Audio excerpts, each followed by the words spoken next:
প্রিয় ছাত্রছাত্রীরা, আজকে আমি তোমাদেরকে এই ভিডিওর মাধ্যমে ক্লাস 5-এর রায়মার্টিন প্রশ্নচিত্র 2025 সালের সেখানে আমাদের পরিবেশের যে সমস্ত প্রশ্নগুলো দেওয়া হয়েছে থার্ড সামেটিভের জন্য স্কুল নম্বর 2 পেজ নম্বর 219, সেখানে যে সমস্ত প্রশ্নগুলো আছে সমস্ত প্রশ্নের উত্তর আমরা আলোচনা করবো আজকে এই ভিডিওর মাধ্যমে। তোমরা ভিডিওটা শুরু থেকে শেষ অবধি অবশ্যই দেখবে, আর চ্যানেলে যদি নতুন হয়ে থাকো অবশ্যই চ্যানেলটাকে সাবস্ক্রাইব করে রাখবে পরবর্তী যে স্কুলগুলো আছে সেগুলোর প্রশ্ন উত্তর পাওয়ার জন্য। এবং এর আগের যে স্কুলটা ছিল সেই স্কুলটার প্রশ্ন উত্তরগুলো আমরা আলোচনা করে দিয়েছি, তোমরা প্লে লিস্ট থেকে সেই প্রশ্ন উত্তরগুলো পেয়ে যাবে। অবশ্যই তোমরা সেই প্রশ্ন উত্তরগুলো দেখে নিও সেখান থেকে। আজকে আমরা 2 নম্বর স্কুলের প্রশ্ন উত্তরগুলো আলোচনা করবো, এবং এই 2 নম্বর স্কুলের প্রশ্ন উত্তরের পিডিএফ তোমরা আমাদের টেলিগ্রাম চ্যানেল থেকে পেয়ে যাবে। ডেসক্রিপশনে আমাদের টেলিগ্রাম চ্যানেলের লিঙ্ক দেওয়া আছে, সেখান থেকে তোমরা আমাদের টেলিগ্রাম চ্যানেলে যুক্ত হতে পারো। 1 নম্বর স্কুল, এই 1 নম্বর প্রশ্ন কি বলা আছে? আচ্ছা, এই পিডিএফগুলো কিন্তু পরবর্তীতে দেওয়া হবে টেলিগ্রাম চ্যানেলে। 1 নম্বর প্রশ্ন, সঠিক উত্তরটি বেছে নিয়ে লেখো। এখানে এমসিকিউ টাইপ প্রশ্ন দেওয়া আছে, সেখান থেকে 7টা প্রশ্ন আছে, 1 নম্বর করে এখানে 7 নম্বর দেওয়া আছে। 1.1-এ কি বলা আছে? লোকালয়ের মাঝে যেসব ছোট ছোট বন তৈরি হয় সেগুলিকে বলে। লোকালয়ের মাঝে যেসব ছোট ছোট বন তৈরি হয় সেগুলিকে বলে। সেটা হবে সমাজভিত্তিক বন, অপশান এ। এরপরে আছে কয়লা খনির মধ্যে অক্সিজেনে পাঠানো হয়। কয়লা খনির মধ্যে অক্সিজেনে পাঠানো হয়, কারণ আছে অক্সিজেন হয়, কয়লা খনির মধ্যে অক্সিজেন পাঠানো হয় কারণ কি? কারণ হচ্ছে খনির শ্রমিকদের শ্বাসকার্য চালানোর জন্য।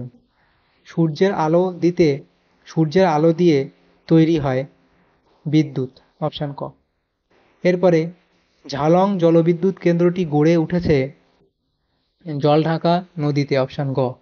এরপরের প্রশ্ন, গরম লাভা বাইরে বেরিয়ে আসে আগ্নেয়গিরি থেকে, অর্থাৎ অপশান খ হবে এখানে সঠিক উত্তর। এরপরে আছে নরম কাণ্ডের গাছ হলো কলা, অর্থাৎ অপশান ক। এরপরে আজ সকাল 9টায় মুখ্য জোয়ার হলে কাল মুখ্য জোয়ার হতে পারে, এটা হবে সকাল 9টা 52 মিনিটে। পরের যে প্রশ্নগুলো আছে দেখো কি বলা হয়েছে। 2-এর দাগে শূন্যস্থান পূরণ করো। প্রথম প্রশ্ন, ধোঁয়ার মধ্যে থাকা সবচেয়ে বিষাক্ত গ্যাসের নাম হলো কার্বন মনো অক্সাইড। তাহলে এটা হবে কি? কার্বন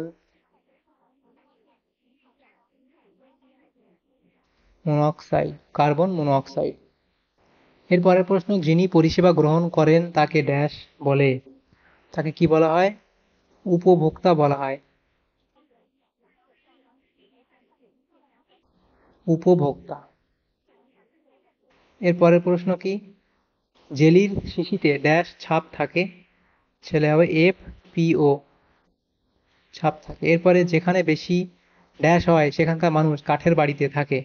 যেখানে বেশি ভূমিকম্প হয়, যেখানে বেশি ভূমিকম্প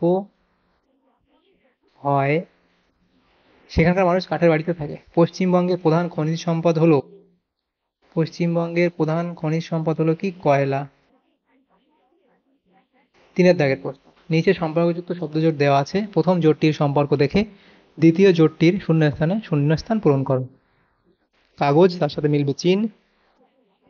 তাল পাতার পুঁথি, সেটা এখানে কি হবে? ভারত।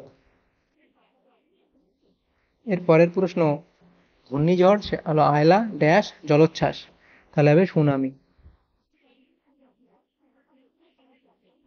এরপরে নিচের প্রশ্নগুলি এক কথায় উত্তর দাও। প্রথম প্রশ্ন, পাক পৃথিবীকে এক পাক ঘুরে আসতে চাঁদের কত সময় লাগে? লিখবে 29 দিন 12 ঘন্টা। 29 দিন 12, 29 দিন 12 ঘন্টা। এর পরের যে প্রশ্নটা আছে কি? মরা কোটাল কোন তিথিতে হয়? লিখবে অষ্টমী তিথিতে, বা এটা লিখবে যে কৃষ্ণ ও শুল্ক পক্ষের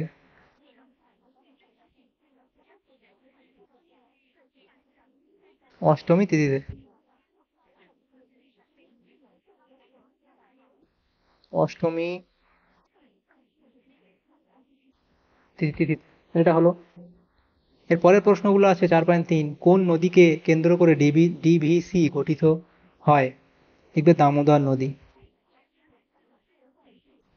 দামোদর নদীকে কেন্দ্র করে ডিভিসি গঠিত হয়। কেরোসিন কি থেকে হয়? সেটা হবে পেট্রোলিয়াম থেকে, পেট্রোলিয়াম থেকে।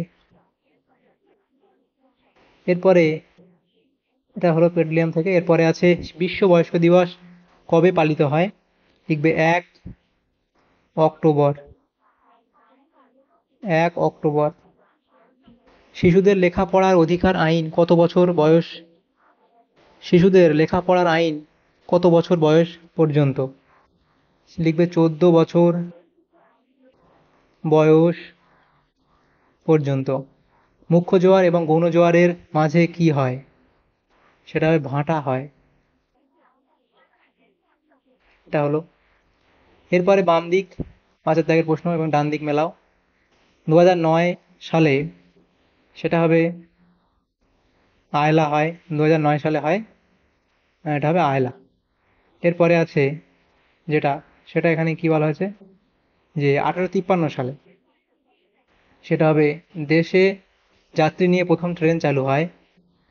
এরপরে 1854 সালে সেটা হবে হাওড়া থেকে হুগলি পর্যন্ত ট্রেন চালু হয়। এরপরে 1914 সালে মানুষ বহন করা রিক্সা চালু হয়। তারপরে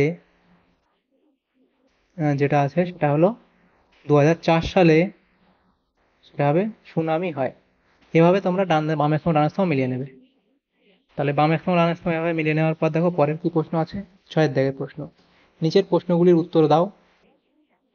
প্রথম প্রশ্ন, নৌকার হাল ও দাঁড়ের কাজ কি সেটা তোমরা লিখবে। রাস্তায় চলার সময় তুমি কি কি সাবধানতা অবলম্বন করবে? এখানে এতগুলো লেখা আছে, লিখবে। 2 নম্বর লেখা আছে, যে কোনো 2-4টে লিখলেই হবে। এরপরে 6.3, জোয়ারের কারণ কি? হড়পা বান কাকে বলে? 6.5, শিশুর দুটি অধিকার লেখো।